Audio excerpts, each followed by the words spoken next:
오늘 하나님의 말씀은 이사야 7장 10절에서 14절 말씀입니다. 여호와께서 또 아하스에게 말씀하여 이르시되 나는 내 하나님 여호와께 한 징조를 구하되 깊은 데에서든지 높은 데에서든지 구하라 하시니 아하스가 이르되 나는 구하지 아니하겠나이다. 나는 여호와를 시험하지 아니하겠나이다 한지라. 이사야가 이르되 다윗의 집이여 원하건대 들을지어다. 너희가 사람을 괴롭히고서 그것을 작은 일로 여겨 또 나의 하나님을 괴롭히려 하느냐. 그러므로 주께서 친히 징조를 너희에게 주실 것이라. 보라, 처녀가 잉태하여 아들을 낳을 것이요 그의 이름을 임마누엘이라 하리라. 아멘. 오늘 말씀의 제목은 구원의 징표입니다. 오늘 우리가 읽은 본문 앞장이 이사야 6장은 이사야의 소명장이라고 불리는 장입니다. 즉 이사야가 하나님의 부르심을 받은 이야기예요. 이사야 시대에 이스라엘의 내부적으로는 그야말로 죄악이 가득한 시대였습니다. 우상숭배가 가득했고 정의는 사라지고 사회적 불의만이 가득했어요. 근데 외부적으로는 많은 주변 나라들이 강대국인 그 당시에 가장 강대국이었던 아수르의 종속국이 되어서 조공을 바치고 있었어요. 그런데 북이스라엘도 아수르에게 조공을 바치고 있었습니다. 그런데 남유다는 우시야 왕이 52년 동안 아주 강성하게 통치하였을 뿐만 아니라 아수르로부터 남유다를 지키고 보호하였습니다. 그런데 이사야 6장을 보니까 이사야가 부르심을 받은 때가 언제인가 봤더니 아수르 왕이 죽던 해였다라고 기록되어 있습니다. 그러니까 내부적으로는 지금 우상숭배와 사회적 불의가 가득하고 외부적으로는 지금 아수르가 언제 침공해 올지 모르는 가장 두려운 상황에서 우시야 왕이 죽었다는 것은 정치적으로 어떤 변수가 많이 생길 수 있는 불안하고 굉장히 두려운 상황이다 하는 것입니다. 이런 때에 하나님께서 이사야를 부르셨고 이사야에게 환상을 보여주셨습니다. 그 환상이 바로 오늘 우리가 찬양한 노래예요. 주님께서 높이 들린 보좌에 앉아 계시는 거예요. 그리고 그 옷자락이 예루살렘 성전에 가득한 걸 보았습니다. 그리고 주님을 모셔둔 천사들이 거룩하다 거룩하다 거룩하다 만군의 여호와여 그 영광이 온 땅에 충만하다라고 찬양을 부르니까 성전의 문지방이 요동을 하고 그 연기가 성전에 충만하였습니다. 한마디로 예루살렘 성전 안에 주님의 영광과 임재와 이엄이 충만한 것을 이사야가 본 것입니다. 여러분 무슨 의미였을까요? 이사야가 인간적인 눈으로 봤을 때는 이스라엘이 온 우상숭배와 사회적 불의로 인하여서 도무지 이 나라와 이 민족이 소망이 없는 거예요. 그런데 하나님께서 이사야의 눈을 열어서 지금 온 열방과 나라와 유다와 이스라엘을 통치하시는 분이 하나님이시다는 것을 보여준 것이죠. 그러니까 언뜻 보기에는 지금 온 나라를 다스리는 왕이 아수르 왕처럼 보여요. 아수르의 드글라빌레셋이라는 왕이 가장 힘을 가지고 다른 나라를 다스리는 것처럼 보여요. 또 지금까지 유다를 통치하고 유다를 지키는 왕이 아수르 왕처럼 보입니다. 그런데 진짜로 유다를 지켜내고 온 나라를 통치하시는 분이 하나님이시다는 것을 이사야가 보게 된 것입니다. 여러분 우시야를 유다 왕으로 세우신 분이 하나님이시고 또 아수르를 드글라빌레셋을 왕으로 세우신 분이 하나님이시다는 것이죠.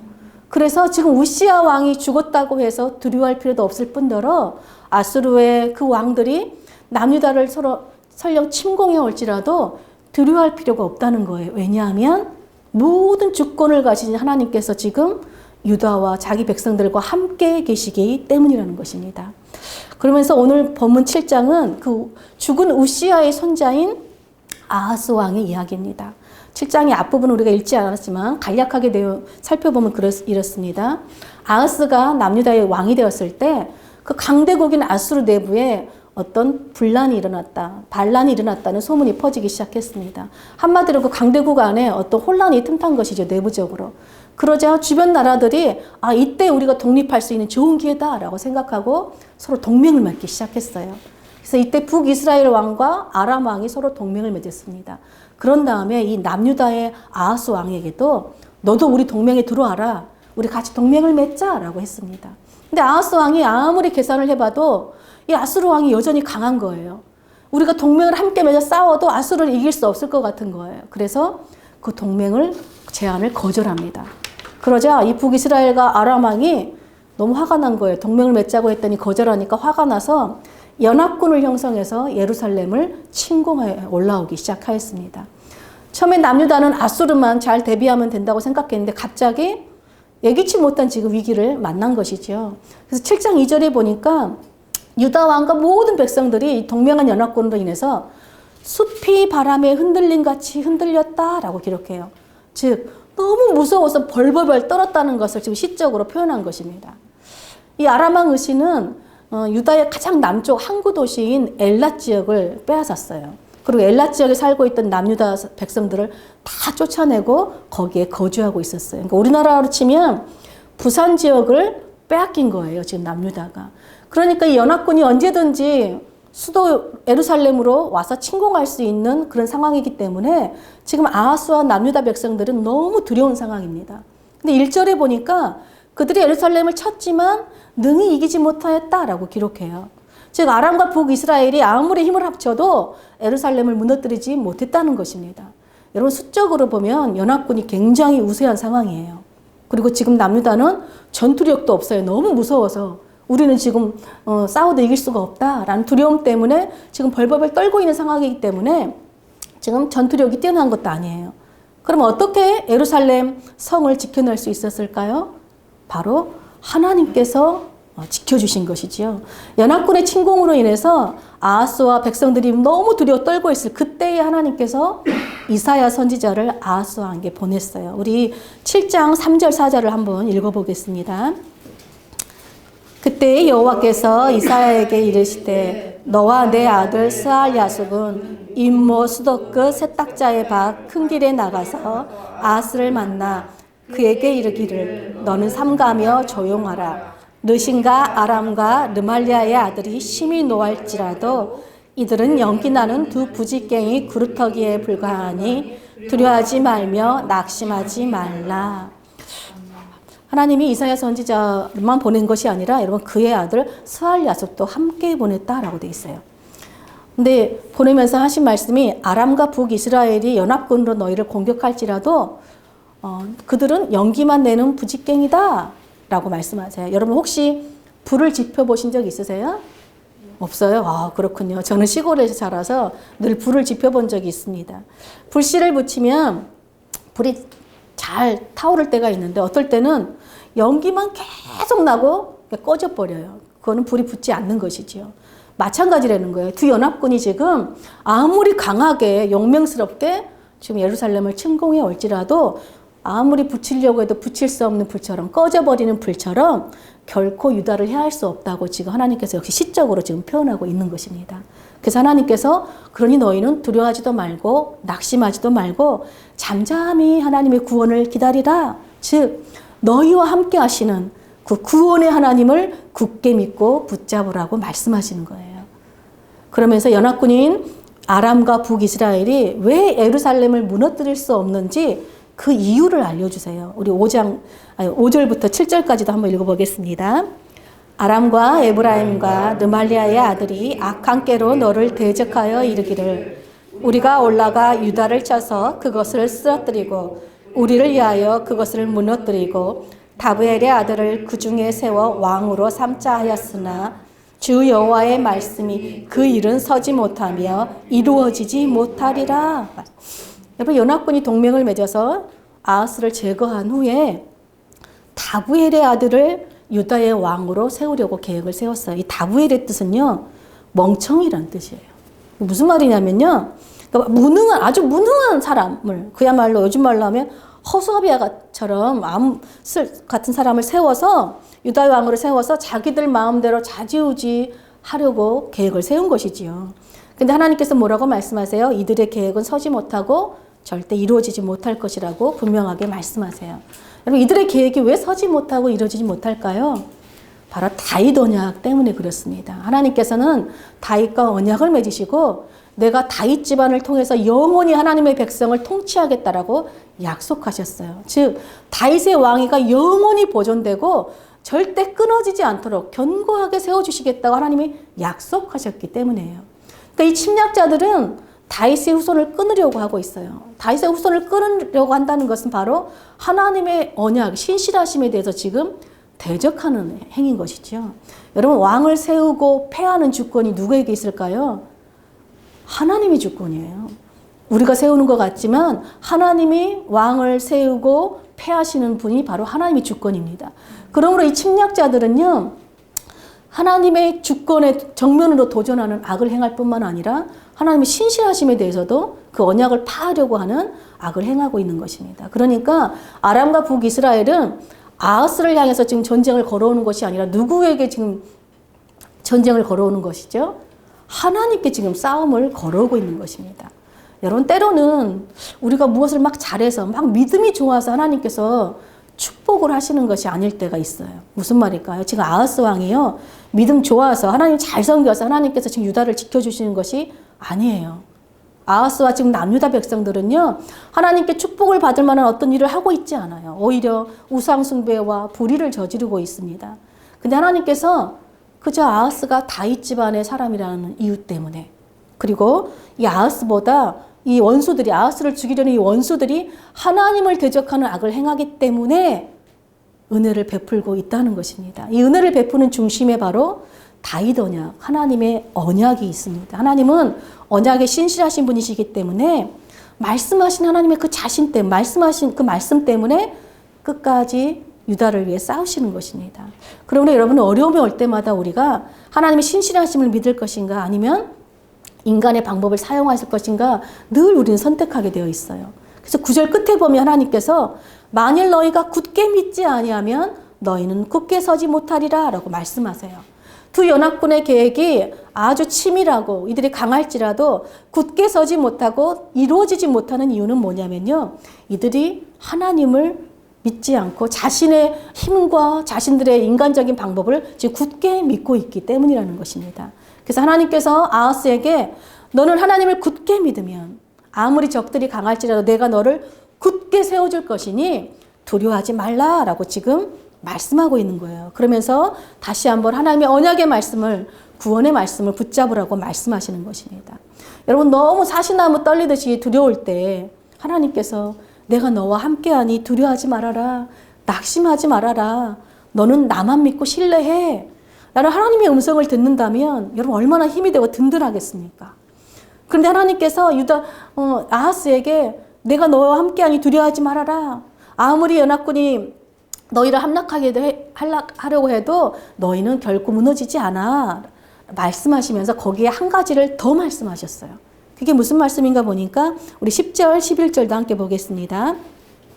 여호와께서 또 아하스에게 말씀하여 이르시되 너는 내 하나님 여호와께 한 징조를 구하되 깊은 데에서든지 높은 데에서든지 구하라 하시니, 하나님께서 아하스에게 징표를 구하래요. 징조, 어떤 사인을 하나 구하라고 말씀하세요. 그러면서 내가 깊은 데서든지 높은 데서든지 구하라고 말씀하세요. 무슨 말이냐면 하나님께는 능치 못할 일이 없기 때문에 네가 아무리 어려운 걸 구해도 하나님께서 다 들어주시겠다라는 약속이죠. 그런데 아하스가 징표를 구하라는 하나님의 말씀에 어떻게 반응합니까? 우리 12절 보겠습니다. 아하스가 이르되 나는 구하지 아니하겠나이다. 나는 여호와를 시험하지 아니하겠나이다 한지라. 하나님께서 너 두려워하지 말고 낙심하지 마. 그리고 네가 굳게 붙잡을 수 있는 구원의 징표를 내가 줄 테니까 한번 구해라 라고 말씀하셨어요. 그때 아하스가 아닙니다 하나님, 저는 하나님을 시험하지 않겠습니다. 이렇게 말씀해요. 언뜻 보면 아하스가 사인도 없이 하나님을 너무 잘 믿는 믿음의 사람처럼 보입니다. 너무 그럴듯한 고백이죠. 그런데 아수르가 이렇게 말한 진짜 이유는 따로 있었어요. 이사야 말씀에는 없지만 열왕기하에 보면 우리 주보에 제가 말씀을 기록해 놨는데 열왕기하 16장 7절 8절에 다 같이 한번 읽어보겠습니다. 아하스가 아수르 왕 디글랏 빌레셋에게 사자를 보내 이르되 나는 왕의 신복이요 왕의 아들이라. 이제 아람 왕과 이스라엘 왕이 나를 치니 청하건대 그 손에서 나를 구원하소서 하고 아하스가 여호와의 성전과 왕궁 곳간에 있는 은금을 내어다가 아수르 왕에게 예물로 보냈더니, 여러분 아하스가 나는 하나님의 사인 구하지 않겠습니다 라고 말한 진짜 이유가 무엇인가 봤더니 많은 돈을 주고 아수르에게 지금 구원해달라고 군사적인 도움을 요청해 놓았기 때문입니다. 가장 강한 아수르가 나를 와서 도와줄 것이기 때문에 요즘 말로 하면 뭐죠?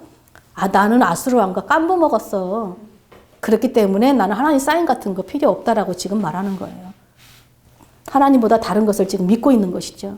여러분, 우리가 보통 어떨 때 하나님의 사인을 구하죠?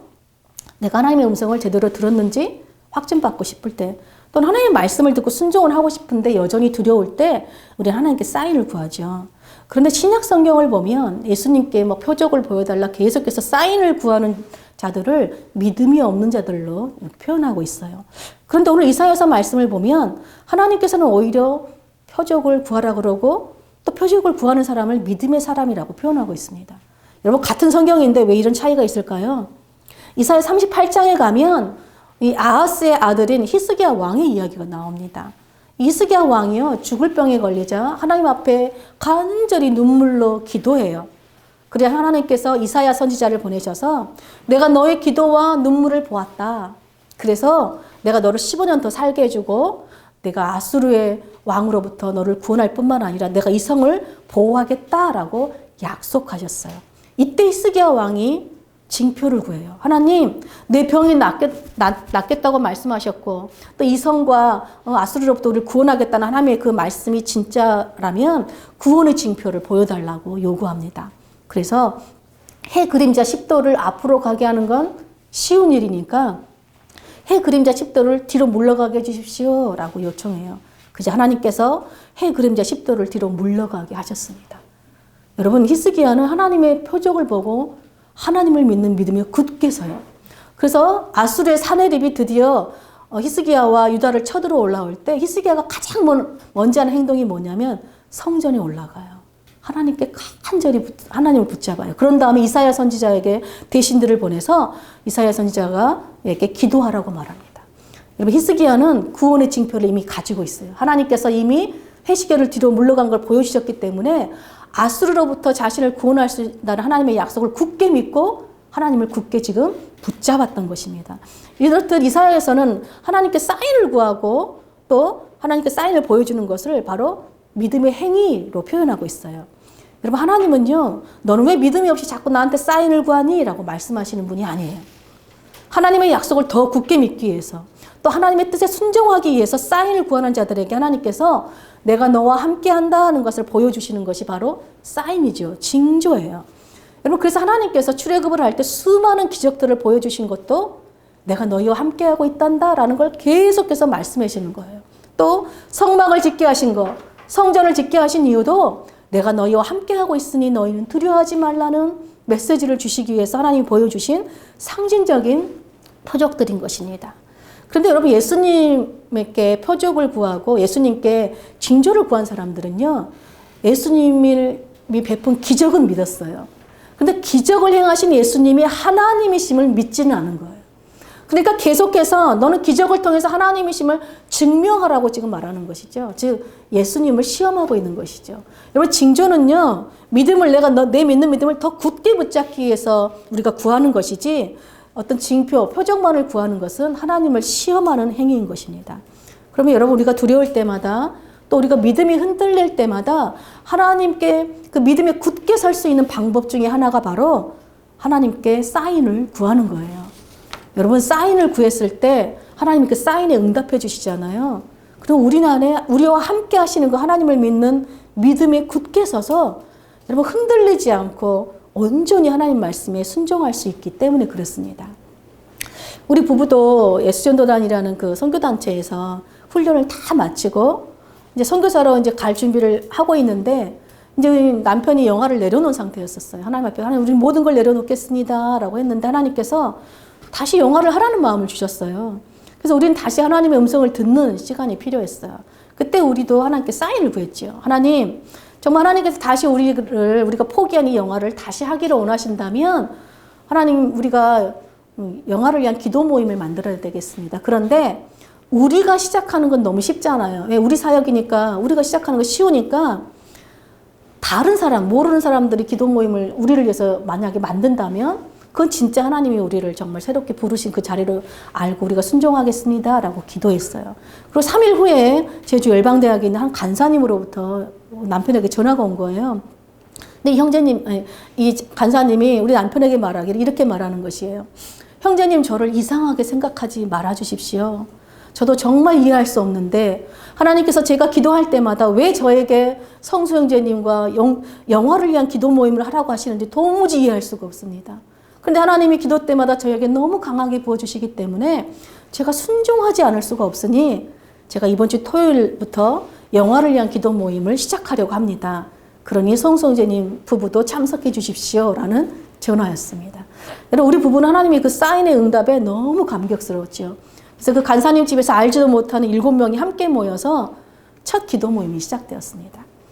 여러분, 우리는 힘들고 어려울 때마다 하나님이 보여주신 이 사인이 있었기 때문에 아무리 힘들어도 포기하지 않고 여기까지 왔고 두 편의 영화를 만들었어요. 그리고 이제 다음 새로운 통일 영화를 지금 준비하고 있습니다. 그래서 올해 새로운 통일 영화를 위해서 하나님, 이제 통일 영화를 위해서는 기도 모임을 다시 시작해야 할 텐데 하나님 어떻게 하는 게 좋을까요? 이번에는 사인을 구한 것이 아니라 그냥 생각만 하고 있었습니다. 그런데 얼마 전에 제주에 있는 또 다른 간사님 한 분이 전화가 오셔서 하나님께서 기도하는데 통일 영화를 위한 이 기도회를 저에게 준비하라고 하나님 마음을 주셨습니다. 그러면서 자신이 다 준비해서 저번 주 목요일부터 돌아오는 금요일까지 지금 기도회가 진행되고 있습니다. 여러분, 하나님은요, 우리가 하나님을 더욱 믿기 원하고 또 하나님의 뜻에 순종하기 원할 때 우리가 기도하는 것보다, 우리가 생각하는 것보다 더 풍성하게 넘치도록 능치 못하신 일 없는 능력을 행하시는 분이십니다. 믿으십니까? 그래서 하나님께서 지금 아하스에게 징표를 구하라고 하신 이유는요, 하나님 외에 다른 것을 붙들지 말고 오직 구원이신 하나님을 굳게 믿고 지금 굳게 세워주시기 위해서예요. 그런데 아하스 왕이 어떤 선택을 합니까? 구원의 징표를 구하지 않고 아수르의 도움을 구한 것입니다. 아하스는 아수르가 도와주면 이것이 우리 유다를 구원하는 길이라고 생각했는데요. 하나님 말씀하세요. 네가 백성들을 괴롭게 하고 하나님을 괴롭게 하는 선택을 했다는 것이에요. 그러면서 하나님께서 아하스를 책망하시면서 직접 구원의 징표를 주셨습니다. 우리 13절, 14절을 보겠습니다. 이사야가 이르되 다윗의 집이여 오나건대 들을지어다. 너희가 사람을 괴롭히고 그것을 작은 일로 여겨 또 나의 하나님을 괴롭히려 하느냐. 그러므로 주께서 친히 징조를 너희에게 주실 것이라. 보라, 처녀가 잉태하여 아들을 낳을 것이요 그의 이름을 임마누엘이라 하리라. 아멘. 여러분, 사인을 구하지 않은 아하스에게 하나님께서 직접 사인을 주셨는데요.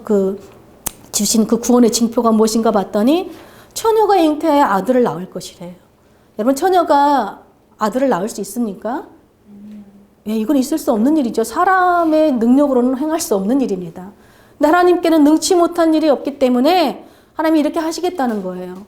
근데 그의 이름을 임마누엘이라 그래요. 여러분, 임마누엘은 하나님이 우리와 함께 하신다라는 뜻이에요. 여러분, 하나님이 우리와 함께 하시면 함께 하신다는 그 사인이 굳게 붙잡고 있으면 그 어떤 것을 붙잡을 필요가 없습니다. 여러분, 어떤 상황이 와도 두려워하거나 낙심할 필요가 없어요. 왜냐하면 하나님이 우리와 함께 하시는 것 그 자체가 구원이기 때문에 그래요. 하나님이 우리와 함께 하시는 그 자체가 모든 상황과 모든 고난과 어떤 상황에서도 이길 수 있는 힘과 능력이기 때문에 그렇습니다. 그래서 이사야 선지자를 통해서 하나님 지금 아하스에게 이 말씀을 주시는 거예요. 하나님께 능치 못함이 없기 때문에 하나님을 굳게 붙잡으라는 것입니다. 여러분, 이사야의 이름의 뜻은 여호와께서 구원하셨다라는 뜻이에요. 근데 그의 아들 스알야스의 이름의 뜻은 남은 자는 돌아온다라는 뜻입니다. 즉 하나님께 구원받는 자, 남은 자가 돌아온다는 뜻인데요. 즉 이사야와 그의 아들 스알야스의 이름 자체가 이사야서의 주제이기도 하고 하나님의 상징적인 메시지이기도 합니다. 이사야서는 1장부터 39장이 하나님의 심판의 메시지로만 되어 있어요. 근데 심판의 메시지로만 끝나는 것이 아니라 40장부터 66장까지는 또 구원의 메시지예요. 그런데 하나님께서는 강대국에게 끊임없이 하나님의 백성들을 고통받게 하신 이유가 무엇일까요? 그들이 죄에서 돌이키기 위해서입니다. 심판을 내리신 이유가 그들을 돌이키기 위해서지요. 근데 하나님께서 남유다와 북이스라엘에게만 심판을 명하신 것이 아니라 주변 모든 나라들에게도 심판 메시지를 전하셨어요. 왜 그러셨을까요? 하나님께서 온 세계와 열방을 다스리시는 하나님이 왕이시기 때문에 그렇습니다. 여러분, 그렇다면 이사야는 온 세계와 열방을 다스리시는 그 하나님의 심판 가운데서 누가 구원받고 누가 남은 자로 살 수 있다고 우리에게 알려주고 있는 것일까요? 바로 여호와 하나님만이 우리의 구원이심을 믿는 자들, 우리와 함께 하시는 그 구원의 하나님을 굳게 믿기 위해서 그 구원의 징표를 구하고 그 사인을 굳게 붙잡은 자들만이 구원받을 수 있고 남는 자가 될 수 있다는 것입니다. 여러분, 마태복음을 보면 그 구원의 징표인 임마누엘 하나님으로 이 땅에 오신 분을 누구라고 소개하죠? 예수님이라고 소개합니다. 예수님이 바로 우리를 죄에서 구원하시기 위해서 이 땅에 마리아라는 처녀의 몸에서 잉태되어 임마누엘 하나님으로 오셨다는 것입니다. 예수님이 하나님께서 직접 우리에게 주신 구원의 확실한 징표라는 것입니다. 여러분, 예수님이 바로 우리가 영원히 굳게 믿고 붙잡아야 할 영원한 구원의 징표라는 것이죠. 그런데 여러분, 우리가 하나님이 이사야 환상을 통해서 하나님은 성전에 충만하게 임재하시고 또 하나님의 영광으로 함께 하시는데, 여러분, 예수님을 믿은 우리가 성전이라는 걸 믿으십니까? 아멘. 하나님, 예수님은요, 우리 안에 충만하게 임재하시며 임마누엘로 우리와 함께 하시는 거예요. 그런데 우리가 그 하나님의 그 구원의 징표이신 예수님을 믿고 하나님의 성전으로 살아갈 때 우리가 항상 믿음에 굳게 서 있는 건 아니에요. 때로는 아하스처럼 눈에 보이지 않는 하나님보다 눈에 보이는 이 세상의 것을 붙잡고 싶을 때가 많아요. 우리 안에 내주하여 계시는 성령님의 음성을 들으려기보다는 당장 돈으로 쉽게 해결할 수 있는 것들을 붙잡고 싶고, 당장 눈에 보기에 힘이 있고 어떤 능력 있는 사람을 의지하고 그 사람을 붙잡고 싶을 때가 있어요. 그런데 하나님께서는 이런 방법들, 인간적인 방법, 세상의 것들은 너에게 유익이 되는 것이 아니라 너 자신을 괴롭히는 일이다, 너를 멸망시키는 일이니 그것들을 붙잡지 말고 오직 예수 그리스도를 붙잡고 살라고 말씀하시는 것입니다. 사랑하는 여러분, 그러므로 저 여러분은 오늘 이사야 말씀을 통해서 들려주시는 하나님의 말씀을 따라 삶의 어려움이 올 때마다, 그래서 우리 믿음이 흔들릴 때마다 순간순간 우리와 함께 하시는 그 하나님께 믿음의 사인을 구하시길 축복합니다. 하나님은 우리의 연약함을 아세요. 너 왜 그래? 라고 하시는 것이 아니라, 하나님 더 알기 원하고 더 믿기 원하는데 제가 두려워요. 제가 믿음이 안 생겨요. 지금 저에게 하나님을 보여주시고 말씀을 주시고, 때로는 사람을 통해서 말씀해 주시고 환경을 통해서 말씀해 주시고 이 모양 저 모양으로 저에게 하나님이 나와 함께 하신다는 확신을 달라고 여러분 구하십시오. 그것이 여러분 믿음의 행위예요. 그리고 하나님께서 우리에게 직접 보여주신 구원의 징표이신 예수님을 여러분 굳게 믿고 굳게 따라감으로 어떤 상황에서도 능치 못함이 없는 그 구원의 역사를 이루시는 그 하나님의 구원의 역사를 모든 여러분의 삶 가운데서 경험할 뿐만 아니라 또 그 세상 가운데 오직 예수님만이 우리 구원이시다는 것을 다른 사람들에게 보여주는 그 하나님의 권세 있는 자녀들로 사시기를 간절히 축복합니다. 아멘.